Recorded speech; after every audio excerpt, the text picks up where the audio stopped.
Halo semua, perkenalkan saya dari kelompok 2 biologi. Di video ini, saya akan membahas cloning DNA. Pengertian cloning DNA adalah teknik membuat keturunan dengan kode genetik yang sama dengan sel induknya, tanpa proses pembuahan. Mekanisme pembuatan breakthrough atau terobosan besar dalam proses cloning terjadi pada tahun 1996 setelah para ilmuwan dari Skotlandia berhasil membuat domba cloning yang diberi nama Dolly. Domba ini menjadi mamalia pertama yang berhasil dikloning. Sejak itu, hewan lain berhasil dikloning seperti sapi, kuda, kelinci, hingga monyet.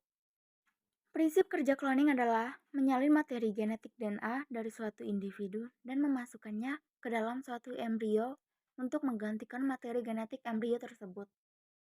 Hasilnya, setelah tumbuh, embrio akan menghasilkan individu baru dengan materi genetik yang sama persis dengan individu yang dikloning.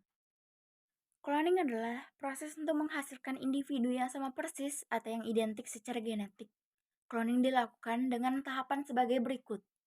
Langkah pertama, DNA akan diambil dari sel makhluk hidup yang akan dikloning. Potongan DNA yang dipilih dipotong dari organisme sumber dengan menggunakan enzim retriksi. Langkah kedua, potongan DNA disisipkan ke dalam vektor dan ujung DNA digabungkan dengan DNA vektor dengan ligasi. Langkah ketiga, vektor dimasukkan ke dalam sel inang, sering berupa bakteri atau ragi, oleh sebuah proses yang disebut transformasi. Sel inang menyalin DNA vektor beserta DNA mereka sendiri, membuat banyak salinan DNA yang disisipkan. Langkah keempat, DNA vektor diisolasi atau dipisahkan dari DNA sel induk dan diumumkan lalu dimasukkan ke embrio tujuan.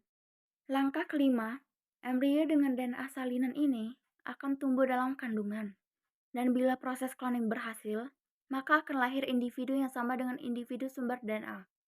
Kelebihan dapat membantu orang yang tidak bisa memiliki anak, kelebihannya dapat membantu orang yang tidak bisa memiliki anak dan dapat membuat anak yang sangat mirip dengan jumlah yang banyak.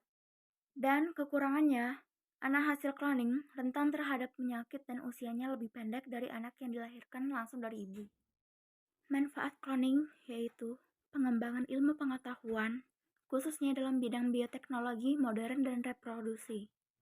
Memperbanyak dan mengembangkan bibit unggul suatu organisme dan mengatasi infertilitas atau ketidaksuburan suatu organisme. Thank you for watching. See you next time.